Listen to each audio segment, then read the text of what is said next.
Selamat pagi semuanya. Selamat pagi. Selamat Hari Kartini, ya. Selamat Hari Kartini. Ini hari yang spesial. Tadi saya melihat semua yang melayani di panggung, yang menyanyi itu wanita semua. Dan juga saya melihat banyak pakai kostum baju daerah, spesial sekali.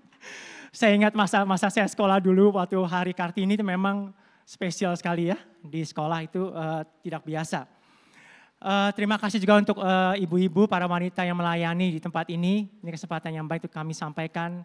Kami sangat menghargai kasih, kemudian kehangatan yang ibu-ibu lakukan, juga wanita-wanita lakukan di tempat ini.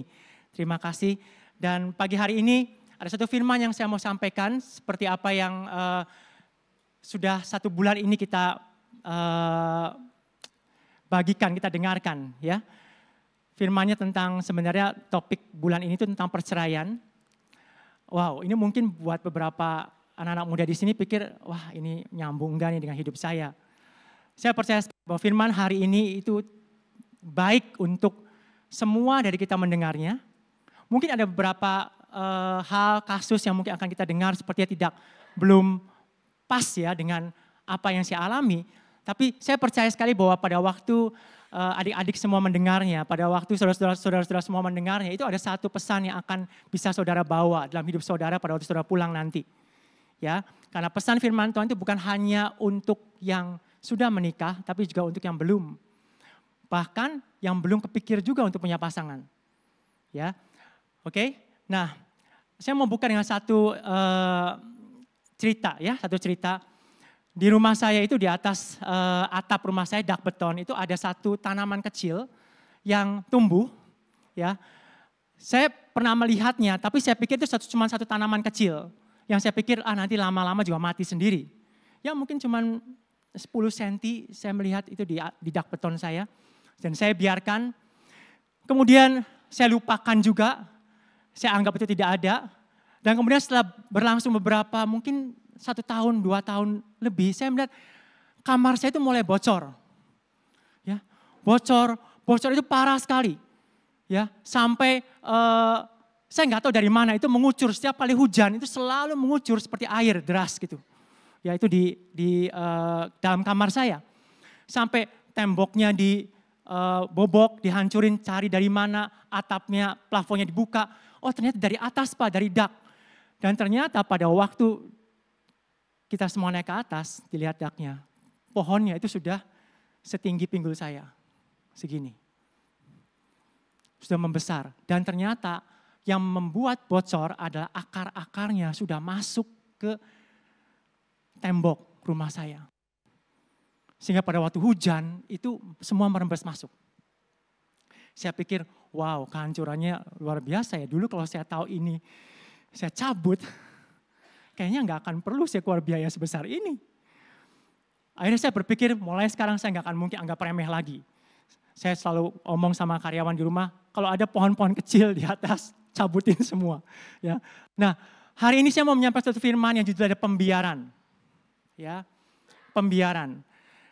Ada banyak hal dalam hidup kita yang kita seringkali biarkan. Kita pikir itu semua akan hilang dengan sendirinya. Kita pikir itu semua akan berlalu dengan sendirinya oleh waktu, akan menjadi pulih dengan sendirinya. Tapi saudara perhatikan bahwa ada banyak hal dalam hidup kita yang itu akan membuat kehancuran yang lebih dahsyat daripada apa yang pernah kita pikir sebelumnya. Nah, kita mau buka sama-sama ya satu kisah, satu keluarga ya, keluarga perjanjian. Di sini di Kejadian 21 ayat 8 sampai 13. Kita semua mungkin tahu kisah ini, saya akan bacakan. Kejadian 21 ayat 8 sampai 13. Bertambah besarlah anak itu, ini keluarga Bapak Abraham. Dan ia disapi. Lalu Abraham mengadakan perjamuan besar pada hari Ishak disapi itu. Disapi itu kira-kira 3 tahun. Ya, itu lepas dari air susu ibu, ya ASI. Pada waktu itu Sarah melihat, nah pada waktu Ishak itu berumur 3 tahun, Sarah melihat bahwa anak yang dilahirkan Hagar, Ismail, kokonya kakaknya Ishak, ya kakak angkat lah ya, seperti itu. Perempuan Mesir itu bagi Abraham sedang main dengan Ishak anaknya sendiri.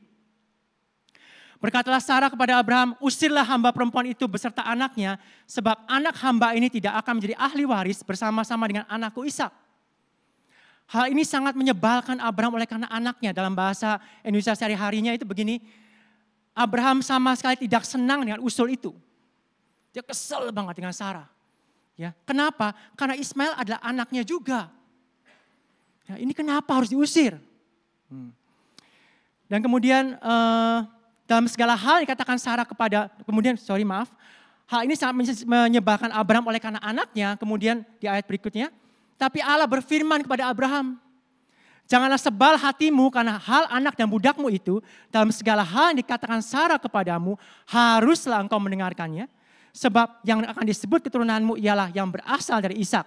Tapi keturunan dari hamba-hamba itu juga akan kubuat menjadi suatu bangsa, karena ia pun anakmu.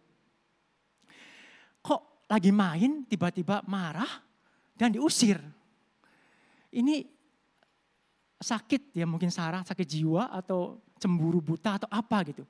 Dan pada waktu saya merenungkan firman Tuhan ini, saya cari bahasa aslinya apa, saya kaget saudara.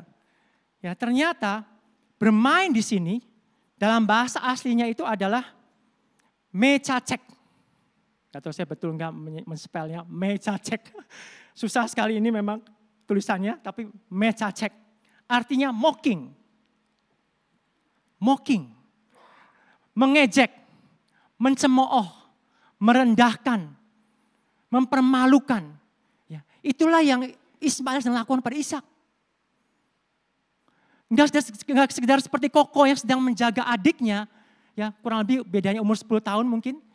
Tidak hanya sekedar seperti Koko yang sedang menjaga dan merawat adiknya, tapi ini sedang mengejek, mencemooh Ishak.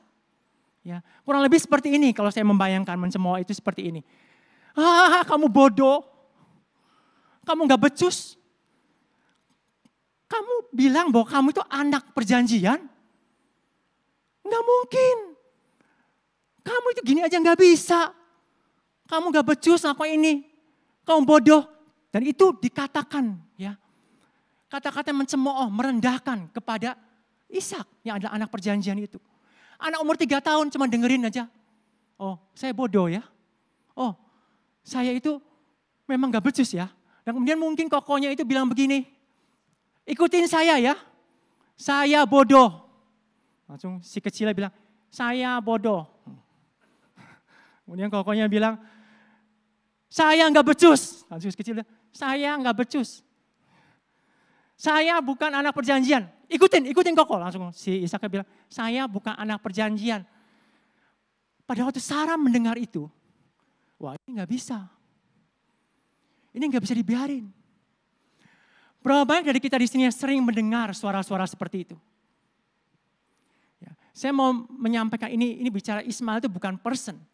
Tapi bagaimana dia men-treat perjanjian itu.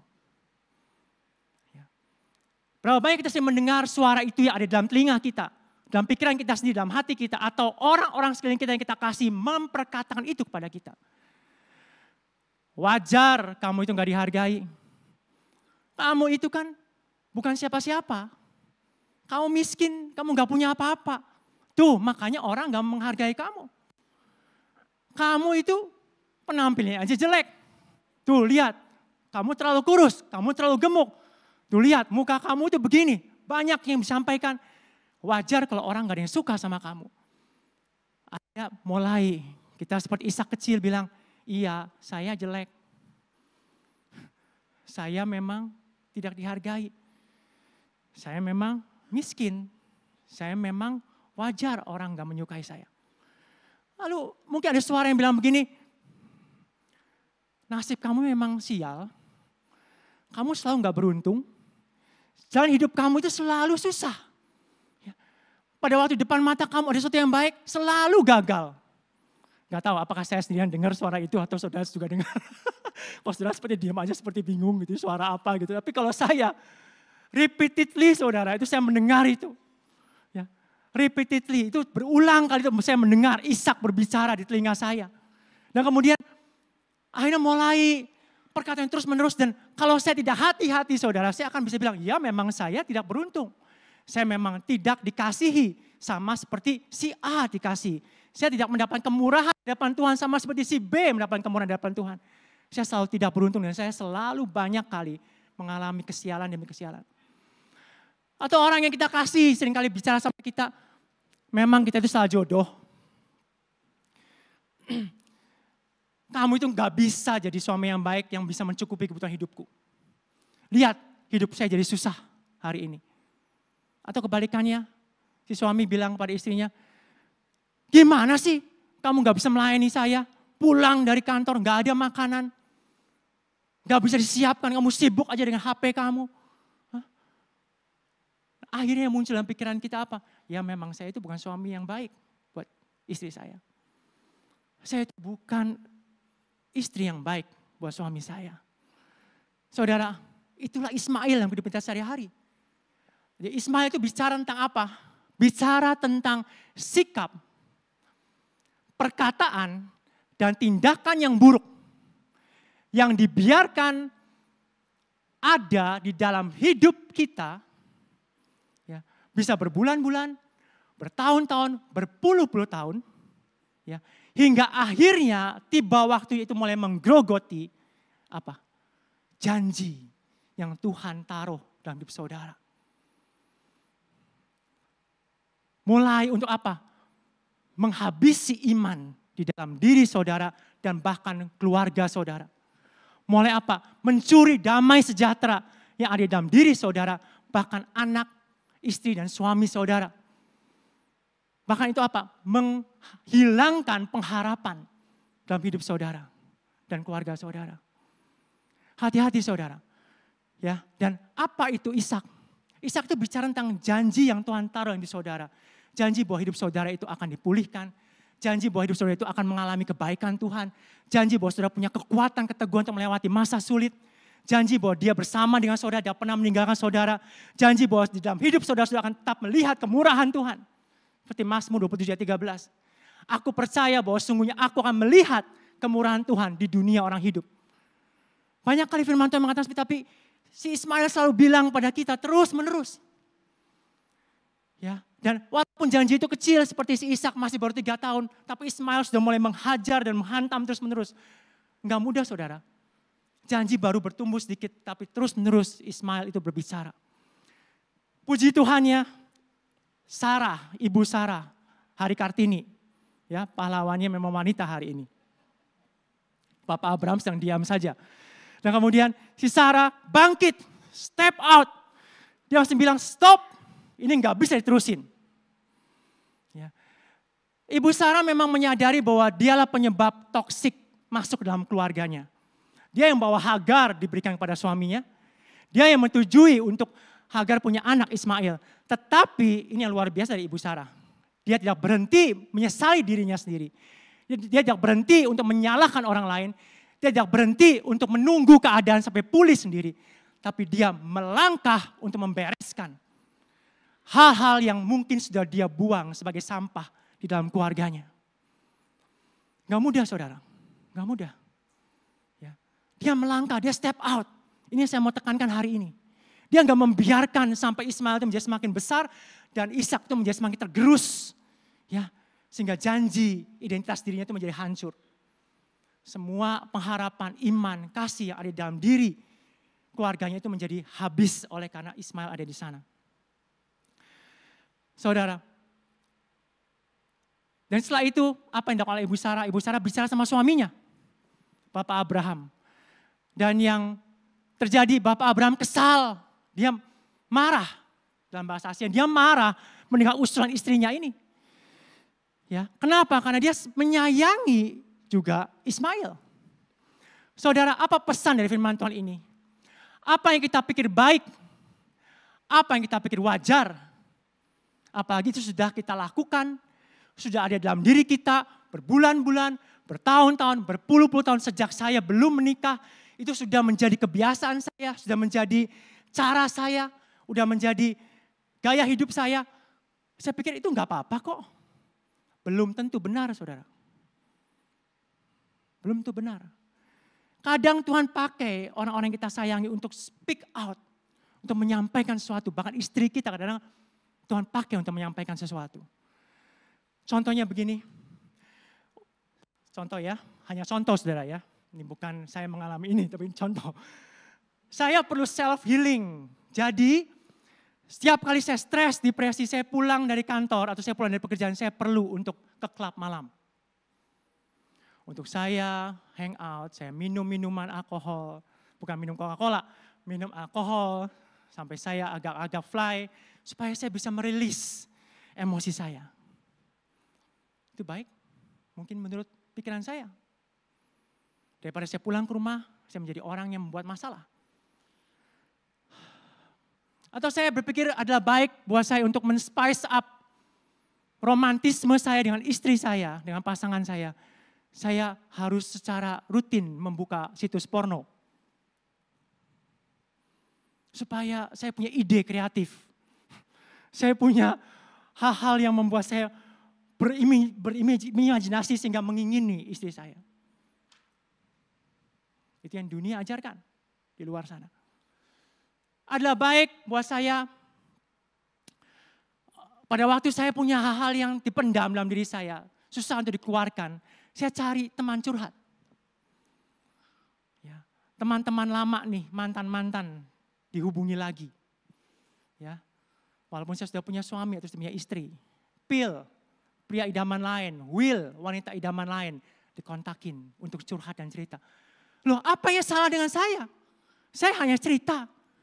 Saya chatting, bahkan hanya lewat udara, saya nggak pernah menyentuh dia. Saya nggak pernah membangun hubungan dengan dia, saya nggak pernah bahkan kopi darat dengan dia.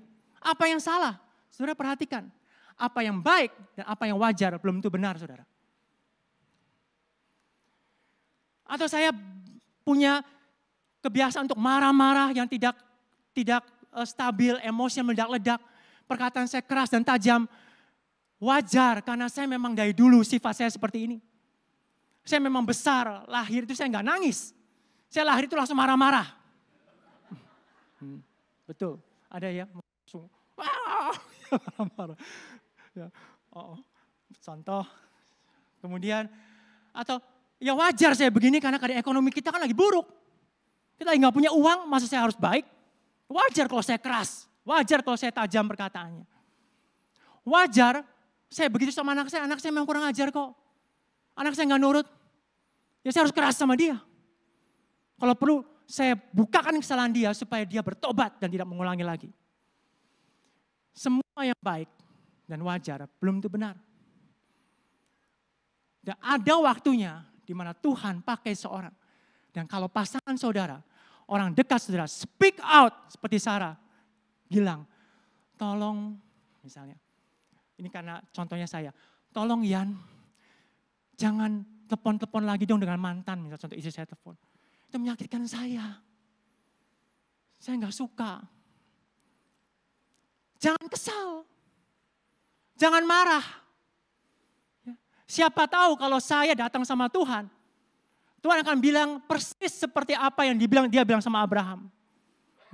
Apa yang dikatakan oleh istrimu itu benar, Yan, dengarkanlah dia.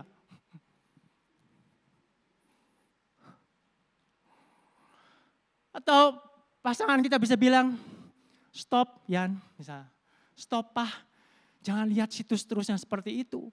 Kita butuh keintiman lebih daripada hanya secara fisik. Kita butuh keintiman emosi, kita butuh keintiman kedekatan yang lebih daripada sekedar tubuh, jasmani. Lalu kita marah, kita menggubris. Awas tuh kalau kamu melarang saya lagi, kita tidak akan pernah dekat lagi. Saya nggak akan bisa mencintai kamu lagi. Apalah bla bla bla alasannya.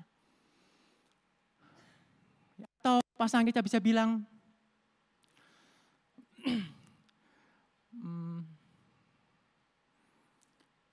Pak berhenti untuk terus minum minuman alkohol.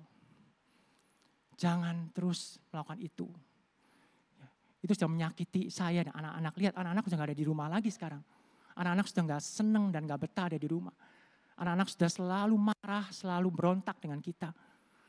Kita bilang, apa urusannya saya minum alkohol sama anak-anak begitu? Ini memang gak benar aja anak-anaknya. Kamu yang di rumah, kamu yang urus anak-anak itu. Kita bisa kesal, kita bisa marah. Tapi firman Tuhan katakan, apa yang dikatakan oleh istrimu itu benar. Dengarkan dia. Sama kebalikannya juga mungkin, ini saya kasih contohnya istri yang menyampaikan, bisa juga suaminya yang menyampaikan ke istrinya. Ya, mungkin dengan kasus-kasus yang hampir mungkin sama atau berbeda. Tapi saudara perhatikan bahwa Tuhan selalu berbicara kepada kita. Oke. Nah, coba perhatikan ini, terutama untuk anak-anak muda hari ini. Ya, juga yang belum sedang membangun hubungan, sedang pacaran, atau bahkan belum punya pasangan sama sekali. Saya mau menyampaikan ada beberapa sikap, perkataan dan tindakan yang perlu diperhatikan. Mumpung ini masih kecil, kalau saudara belum menikah atau saudara masih bahkan belum punya pasangan. Mumpung ini masih kecil seperti contoh saya tadi, cabut, deal it, urusi itu. Jangan seperti rumah saya harus bocor, panggil tukang semua, sampai dirombak semua temboknya, dihancurkan semua plafonnya, hanya karena pohon kecil yang saya biarkan menjadi pohon besar. Sikap seperti apa? Sikap yang selalu menyalahkan orang lain dan menyalahkan diri sendiri.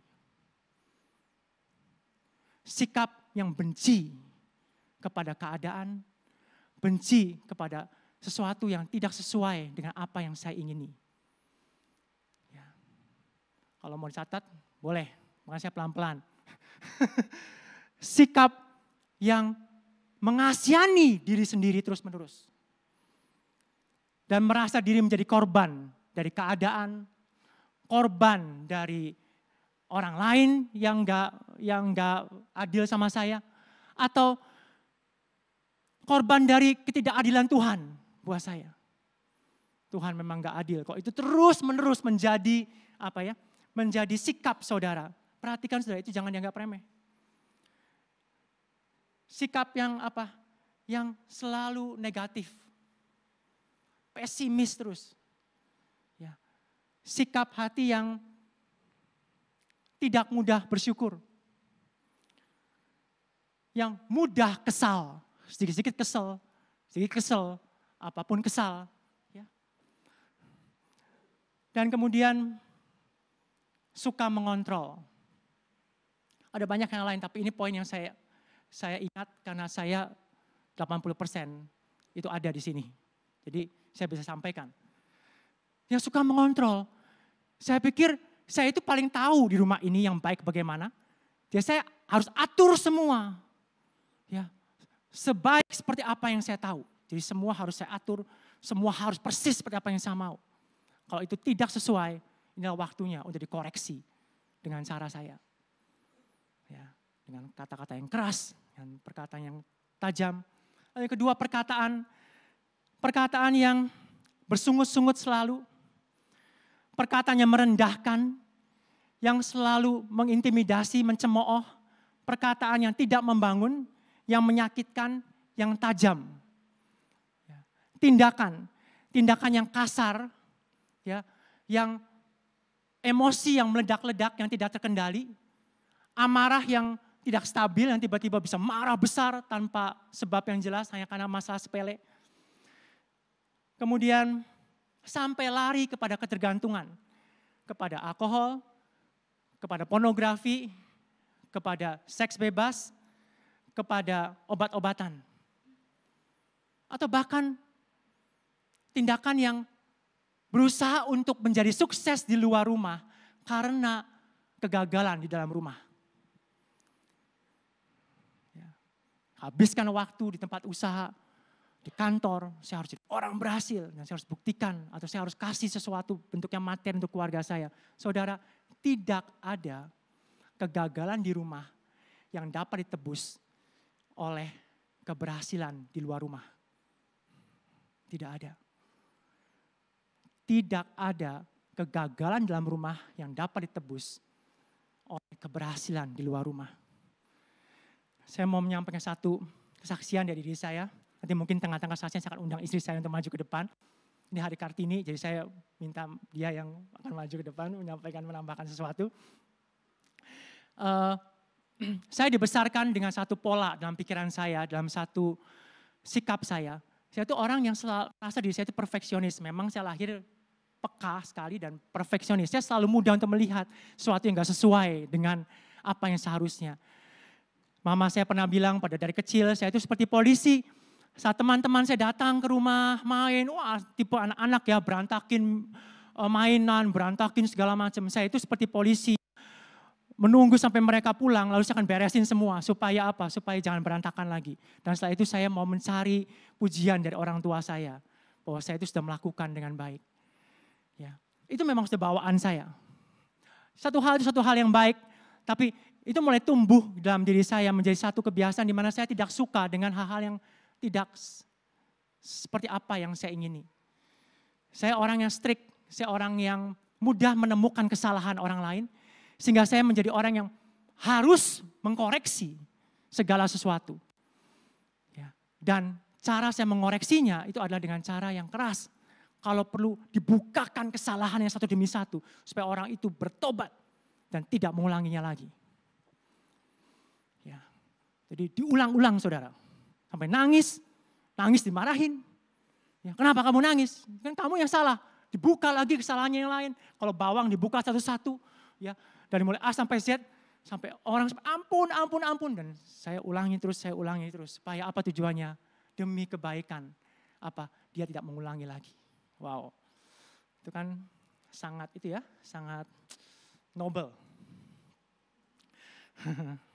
Lalu itu saya bawa sampai akhirnya saya mulai mau membangun hubungan dengan istri saya. Waktu itu masih menjadi pacar saya. Banyak konflik, banyak pertengkaran, banyak perselisihan. Sampai saya pernah diminta oleh mentor kami untuk kayaknya kalian harus mendoakan lagi deh. Betul enggak sih kalian itu ditentukan untuk bersama. Ya. Kami sempat vakum 3 bulan, tidak berinteraksi karena pembimbing kami bilang ini terlalu banyak masalah, ribut terus, banyak perselisihan. Dan saya selalu merasa perselisihan muncul karena dia yang tidak bisa melakukan sesuatu seperti apa yang seharusnya. Ya. Saya itu orang yang excellent, tanda petik. Saya orang yang sempurna. Ya. Saya orang yang berkomitmen, sedangkan dia kurang komit. Dia suka lupa, dia tidak melakukan semua dengan sungguh-sungguh. Ya. Sedangkan saya melakukannya dengan segenap hati saya, lalu saya mencari itu kesalahan demi kesalahan. Dan selalu memang ditemukan. Dan ribut, dia nangis, kemudian saya kasih bunga. Bunganya itu banyak lah pada waktu pacaran, tapi istri saya pernah bilang, bunganya selalu dikasih kalau habis ribut katanya. Oh iya, aduh saya bertobat. Saya bersyukur hari ini setelah menikah saya masih kasih bunga walaupun cuma setahun sekali. Tapi itu karena Valentine saudara, bukan karena ribut ya. Nah kemudian terus bunga lah, boneka lah, saya selalu merasa bersalah. Saya menyadari bahwa semakin saya menyakiti dia dengan perkataan saya, itu semakin menyakiti saya. Saya pikir itu akan hilang dengan sendirinya, akan pulih. Dan setelah menikah tambah menjadi jadi saudara. Ya, dari pohonnya kecil, pohonnya besar sampai akhirnya menghancurkan kemana-mana. Ya. Dan banyak tangisan, banyak teriakan di rumah. Dan anak saya yang pertama tumbuh dalam keadaan rumah yang tidak kondusif. Rumah yang penuh dengan kemarahan, teriakan, penuh dengan kekerasan verbal. Ya, dan itu yang terjadi. Ya. Saudara, ini yang saya mau, sebelum saya undang istri saya mau sampaikan sesuatu hal. Ini penting buat yang masih single nih ya, atau yang merencanakan untuk menikah. Sesuatu yang tidak dibereskan dalam diri kita, Ismail itu, ya, akan menjadi semakin besar. Dan akan semakin menjadi kehancurannya. Saat kita menemukan orang yang paling kita sayangi.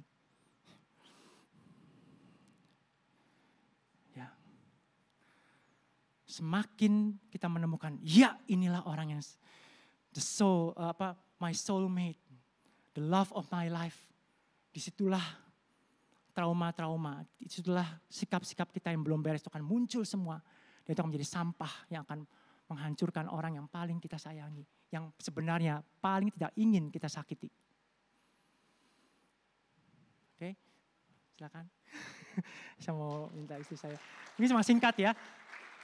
Tadi istri saya bilang, saya nggak mau lama-lama, saya bilang nggak apa-apa. Yang penting saya percaya ada kesaksian yang baik dari istri saya untuk semua ibu-ibu, untuk semua kita di sini. Ya, saya bersyukur sekali bahwa suami saya mendapatkan firman ini. Dan betul sih saya mau menceritakan bahwa yang saya alami cukup berat waktu itu, dan saya semakin menyadari bahwa itu berat sekarang setelah saya mengerti. Makanya saya sangat bersyukur bahwa firman ini dibagikan, karena dulu saya itu tidak menyadari bahwa itu sesuatu yang tidak baik untuk dipertahankan. Jadi contohnya saya yang kami alami, bagaimana dia begitu cemburu, kita cuma pergi berdua di mobil, ada satu orang laki yang pakai baju yang mungkin rapih, lewat, mata saya kan kemana-mana. Itu langsung dimarahin. Tadi kamu melihat dia, dan itu gak cuman kurang kopi. Ya, betul. Dan itu nggak cuma sebentar, nggak cuma tadi kamu tertarik, itu mungkin wajar ya kalau tanya begitu. Enggak, itu dimarahin selama perjalanan 1 jam, dia cuma ngomong itu saja.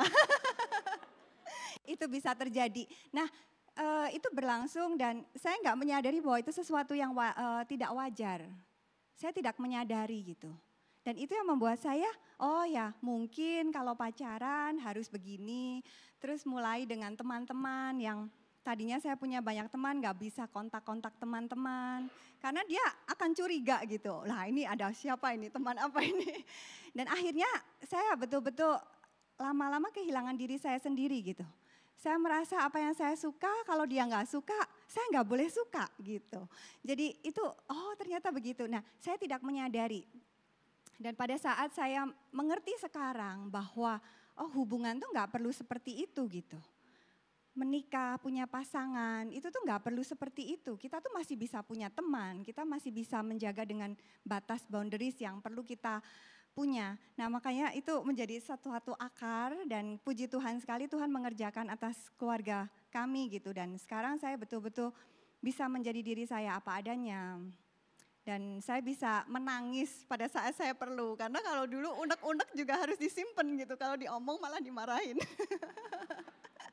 Jadi serba salah gitu ya. Dan itu cukup merilis ya bagaimana, oh di dalam Tuhan itu tuh kalau Tuhan bukakan, itu indah sekali gitu. Dan seperti Sarah melakukan sesuatu, ya saya bersyukur bahwa suami saya melakukan sesuatu gitu untuk menyadari dan melakukan itu. Dan saya kadang berpikir bahwa mungkin kalau pasangan hal yang tabu ya untuk menceritakan bagaimana masalah atau bagaimana gitu. Dan itu yang saya pegang waktu dulu, saya nggak pernah cerita ke siapa-siapa dan ya saya bersyukur bahwa akhirnya Tuhan bukakan. Tapi saya melihat bahwa banyak pasangan yang saat mereka berjalan, mereka tidak mengetahui bagaimana mengambut akar itu dan akhirnya ujungnya berujung kepada sesuatu yang lebih menyakitkan di antara mereka. Dan ya saya sungguh bersyukur gitu untuk firman ini bisa dibukakan dan bukan hanya pada saat yang sudah berpasangan gitu. Karena itu sebetulnya udah ada sebelum menikah, sebelum berpasangan gitu. Jadi itu sesuatu yang bisa disadari dan ditemukan dan ya saya bersyukur sekali untuk Tuhan membukakan firman ini. Ada lagi?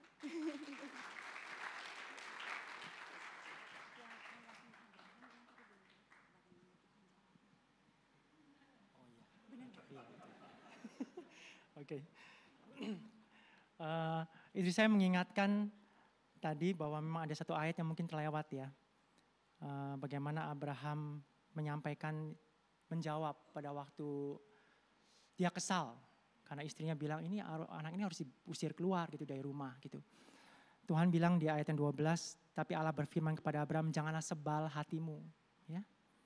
Karena hal anak dan budakmu itu dalam segala yang dikatakan Sarah kepadamu haruslah engkau mendengarkannya. Ya, sebab yang akan disebut sebagai anak perjanjian adalah Ishak. Ya. Nah, janganlah sebal, saudara. Ya, ini penting banget. Ya, janganlah sebal, janganlah jadi marah gitu saat kita menemukan pasangan atau orang yang kita kasih sedang menceritakan bahwa ada sesuatu yang nggak benar gitu dalam hubungan kita.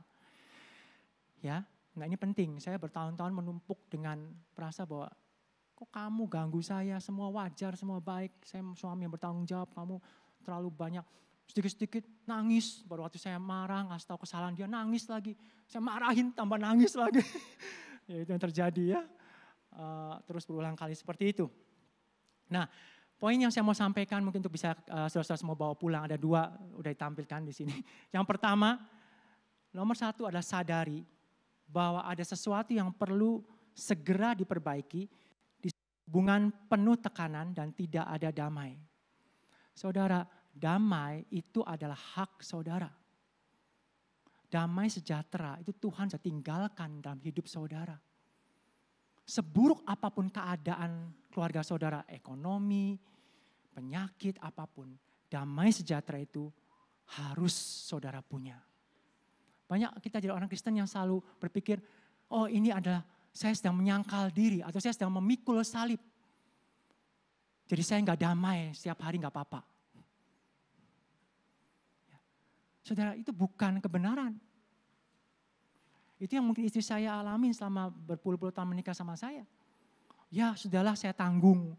Karena ini memang salib yang harus saya pikul. Saya sudah menikah, kan nggak boleh cerai. Ya saya harus jalanilah dengan suami yang seperti ini.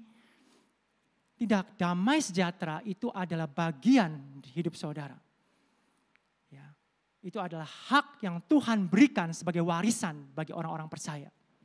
Oke, sikap, perkataan, tindakan yang menyakiti orang yang paling dekat dan yang sebenarnya kita paling sayangi, tidak ada keintiman di rumah.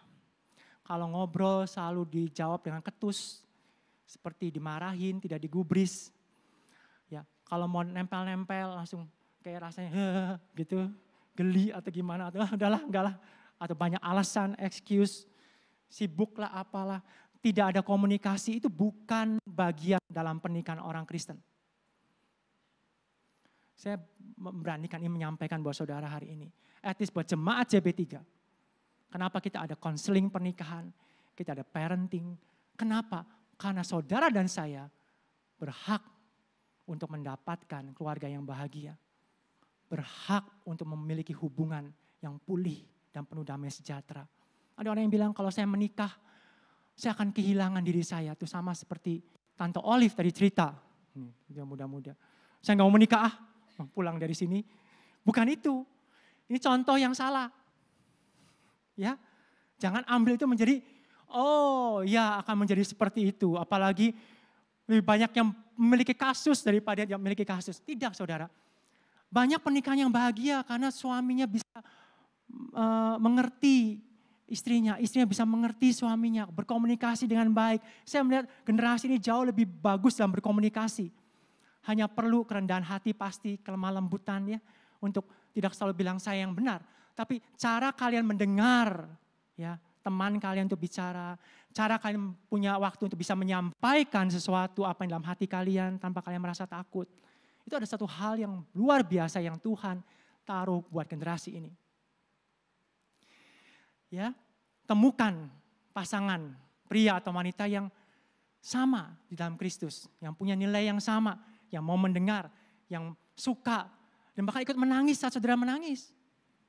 Dulu kalau istri saya menangis saya marahin, tapi kemarin saya belajar ya, berapa minggu yang lalu istri saya menangis ya karena dia kesel sama saya, ada satu keputusan yang saya buat. Saya memang selalu salah saudara di rumah. Keputusan yang saya buat itu saya rasa kayak itu yang terbaik yang saya lakukan. Ternyata istri saya itu mendamnya berhari-hari. Pantesan mukanya itu agak kusut ya berhari-hari itu. Saya sampai kenapa istri saya sakit atau apa. Tapi pas pagi itu saya bilang saya kayaknya enggak jadi memutuskan itu. Saya cancel. Dia nangis keras banget nangisnya. Saya sampai kaget. Dia nangis keras sampai teriak gitu. Saya langsung berpikir begini, otak kanan saya, maaf, satu sisi saya bilang begini, ini saya harus suruh dia stop. Tapi di sisi satunya bilang, biarkan dia menangis. Oke, yang mana? Oke, biarkan dia menangis. Karena saya sedang belajar untuk empati dengan emosi pasangan saya, empati dengan emosi diri saya sendiri, itu penting saudara.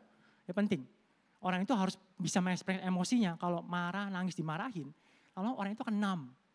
Dan dia akan kehilangan dirinya sendiri, itu kasihan sekali. Dan lalu saya mulai pegang pelan-pelan istri saya, takut dia marah. Dan saya mulai peluk. Ya. Saya pikir ini apakah saya perlu ngomong sesuatu? Ngomong apa ya? Nanti ngomongnya kesannya seperti omong kosong gitu. Udah saya diem aja. Tambah teriak keras. Saya mulai lepasin pelan-pelan karena saya takut. Tapi istri saya bisa bilang di tengah-tengah nangis ya. Gak apa-apa Yan, peluk saya. Oh ya, peluk lagi. Ya, peluk lagi saya. Oh ya, saya yakin apa yang saya lakukan benar. Saya peluk lagi dia. Dan saya diam, sampai dia menangis secara. Dan setelah itu, dia memang waktu itu nangis sampai mukul-mukul segala macam. Dan saya diam saja. Saya pikir, wow ini sesuatu yang baru dalam hidup saya ya. Dan saya pikir suatu hal yang baik juga untuk kita semua bisa belajar untuk itu. Jadi sadari yang nomor satu. Nah silent treatment ini zaman sekarang punya satu treatment. Kalau menikah itu, kalau ribut itu silent saja. Jadi salah satu pihak mendiamkan. Ya, daripada ribut panjang, gue diam aja. Nah mungkin dalam waktu tertentu baik. Tapi kalau sudah berhari-hari saudara diam. Itu saudara sedang menumpuk luka yang akan meledak suatu saat. Itu bukan cara Tuhan, silent treatment. Bukan. Betul untuk meredakan emosi dalam waktu yang singkat. Tapi kalau berhari-hari, bahkan setelah lewat beberapa hari, ngobrol lagi seperti nggak ada masalah. Itu masalah saudara. Itu masalah. Ya. Itu poin yang pertama. Poin yang kedua, putuskan untuk mengambil langkah setelah menyadari bahwa ada hal yang sedang merusak hubungan. Putuskan, lakukan sesuatu. Kayak saya waktu itu tidak memutuskan untuk mengambil pohon itu, akhirnya terjadi hal yang sangat buruk. Ya, putuskan untuk mengambil langkah setelah menyadari bahwa ada hal yang sedang merusak hubungan. Kalau saudara merasa bahwa selama beberapa hari ini kok hubungan saya sama pasangan saya atau orang yang saya kasih kok seperti tidak sebaik seperti sebelumnya. Beranilah untuk bertanya. Tanyakan kepada pasangan kita, apakah hubungan kita selama ini baik? Ya, dan membawa damai buat kamu. Tanyakan, tapi siap untuk mendengar. Jangan tanya sambil, ini awas ngomong apa nih? Pasti dia nangis, dia ngomong, iya kamu itu cuek sama saya.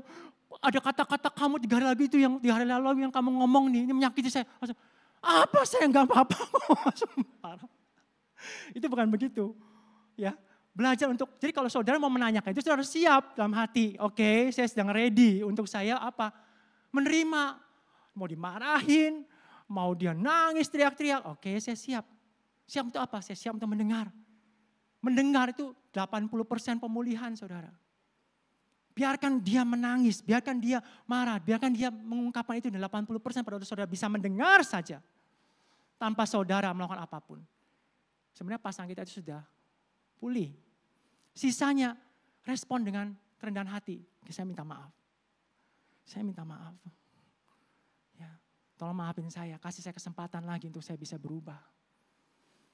Ya. Dan betul-betul belajar untuk berubah. Pertanyaan ini pertanyaan yang penting untuk terus-menerus ditanyakan. Ya, apalagi dalam kondisi hubungan yang sedang tidak enak. Saya sedang sibuk, sampai gak pernah lagi ngobrol sama pasangan saya. Kemudian sepertinya dingin, ya seperti gak ada masalah. Tapi juga gak ada komunikasi. Coba tanyakan bagaimana keadaan kamu. Hubungan kita seperti ini sekarang kamu sedang baik gak keadaannya? Ada damai enggak dalam diri kamu? Ya cerita, coba saya mau dengar. Siapkan saudara sebelum saudara tanya itu. Oke? Kalau sampai itu sulit dilakukan, wah pasangan saya enggak ngasih kesempatan saya ngomong. Atau kalau saya sudah ngomong pun dia teriak-teriak masih marah, belum bisa pulih dan selalu menyakiti. Saudara, minta pertolongan dari sesama. Minta pertolongan dari sesama, dari sama-sama anak Tuhan. Dari orang-orang yang sudah lebih dewasa, yang sudah mengalami hal-hal seperti ini. Kalau saudara ada dalam home cell, dalam jemaat ini, maka pentingnya home cell. Saudara punya satu komunitas untuk mulai, datang ke pemimpin home cell saudara. Ceritakan, kalau pemimpin home cell saudara nggak mengerti bagaimana cara menanganinya, saya percaya dia akan merekomendasikan untuk saudara datang ke orang yang mengerti. Apakah itu konselor, ya, pembimbing, siapapun. Kita bersyukur hari ini di jemaat kita ada banyak konselor-konselor pernikahan. parenting. Dan saya percaya sekali itu akan menolong kita semua di sini. Ya. Saya setuju dengan apa yang Pastor Yosef sampaikan minggu lalu sebelum dia menutup ibadah. Institusi yang paling banyak diserang, yang paling banyak dihancurkan hari ini adalah keluarga. Kenapa? Karena iblis tahu keluargalah, pernikahanlah inisiatif Tuhan yang pertama kali di Taman Eden. Dan Tuhan punya rencana yang sangat besar di dalam keluarga anak-anaknya. Amin. Jangan anggap remeh pernikahan kalian. Jangan anggap ini hanya perlu dijalani saja. Survive. No. Ya, step out. Saya mau menjadi lebih baik. Saya mau pernikahan lebih bahagia. Amin. Ya, saya akan tutup dengan satu quotes terakhir. Keluarga yang diberkati diisi oleh orang-orang yang selalu mau diperbaharui tiap hari. Amin. Ya. Dan orang yang diberkati adalah orang yang selalu mau memberi dirinya untuk berubah setiap hari. Amin. Oke. Kita mau tutup ibadah kita ya. Saya mau undang Bapak Ibu Saudara semua bangkit berdiri.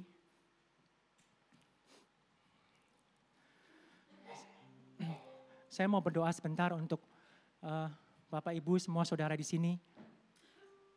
Saya tahu bahwa firman ini bisa jadi hanya pengetahuan saat kita pulang nanti. Tapi sungguh harapan saya adalah pada waktu saya sebelum menyampaikan firman Tuhan ini menjadi satu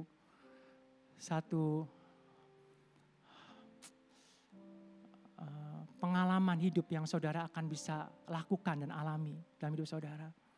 Ya, saya tahu bahwa hidup nggak mudah, pernikahan juga tidak selalu mudah. Ada banyak pergumulan, tantangan yang saudara hadapi. Tetapi di dalam Tuhan saudara, damai sejahtera itu pasti. Ya, itulah bagian yang saudara perlu untuk dapatkan setiap hari. Ya, firman Tuhan sambil kita mau saya sebelum doa tutup, saya mau menyampaikan ada satu firman yang Tuhan yang tadi terngiang dalam pikiran saya. 1 Petrus 3 mengatakan seperti ini. Hendaklah kamu memberkati, karena untuk itulah kamu dipanggil, yaitu untuk memperoleh berkat. Saudara itu dipanggil untuk memperoleh berkat. Berkat apa? Yang pertama pasti damai sejahtera. Ya, kebahagiaan, hubungan yang pulih di rumah. Supaya saudara bisa memberkati orang lain. Saat di rumah aja hubungan tidak pernah pulih, tidak ada berkat di situ. Bagaimana saudara bisa memberkati orang lain? Ya. Berkat ini bukan sekedar masalah materi, tapi ini bicara sesuatu yang ada dalam diri saudara. Ya, untuk Tuhan pulihkan. Siapa yang mau mencintai hidup dan mau melihat hari-hari yang baik. Saya percaya kita semua di sini mau mencintai hidup, betul? Apa ada yang tidak mencintai hidup, lebih mencintai kematian? Tidak. Kita semua mencintai hidup, saya mau hidup yang lebih hidup lagi. Dan mau melihat hari-hari yang baik. Kita semua mau melihat hari-hari yang baik. Ia harus menjaga lidahnya terhadap yang jahat. Perkataan saudara penting. Saat kita menabur perkataan yang jahat terus menerus. Tidak ada hari-hari baik yang akan kita bisa nikmati. Apa yang kita tabur itu yang kita tuai. Yang apa yang kita tuai akan jauh lebih dahsyat, lebih besar implikasinya, dampaknya daripada apa yang kita tabur. Dan bibirnya terhadap ucapan-ucapan yang menipu. Ia harus menjauhi yang jahat. Ini bicara sikap hati. Saya mau menjauhi yang jahat, saya mau berhenti menyakiti pasangan saya. Saya mau berhenti untuk menyakiti anak istri saya. Saya mau berdoa pagi hari ini betul-betul kita semua di sini pulang termasuk saya dengan hati yang bertobat. Tobat Tuhan. Tobat selama ini saya itu menyakiti istri saya dan pasangan saya, menyakiti suami saya. Saya bertobat Tuhan, saya itu begitu sombong, begitu angkuh. Ya, sampai saya nggak menyadari bahwa kekerasan saya itu selama ini sudah menyakiti orang-orang yang saya kasihi. Ya, sikap hati untuk menjauhi yang jahat itu penting saudara. Dan saya percaya ini anugerah Tuhan. Ini pekerjaan Tuhan buat saudara dan hari ini sudah akan mendapatkannya. Pertobatan setiap hari. Saya mau berhenti, saya mau stop seperti Sarah bilang, stop. Ya. Usir Ismail keluar. Stop. Ya. Saya mau berhenti dari semua sikap saya yang keras. Oh saya nggak bisa, saya terus-menerus emosi saya tidak terkendali. Cari pertolongan. Cari pertolongan, jangan hanya diam saja dan biarkan orang semua disakiti oleh karena tingkah laku kita. Ya, dan firman Tuhan katakan lakukan yang baik. Tindakan saudara, lakukan yang baik.